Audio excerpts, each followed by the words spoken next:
दानोळीत हातभट्टी दारू निर्मितीवर पोलिसांचा छापा 1,43,900 रुपयांचा मुद्देमाल जप्त। शिरोळ तालुक्यातील दानोळी गावाच्या हद्दीतील हवालदार मळी येथील ओघळीत सुरू असलेल्या बेकायदेशीर हातभट्टी दारू निर्मितीवर जयसिंगपूर पोलिसांनी धाड टाकून 1,43,900 रुपयांचा मुद्देमाल जप्त केला।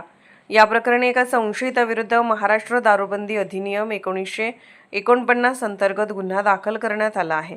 पोलिसांनी दिलेल्या माहितीनुसार दिनांक 30 जून रोजी सायंकाळी 6:20 वाजण्याच्या सुमारास दानोळी येथील हवालदार मळी परिसरात छापा टाकण्यात आला।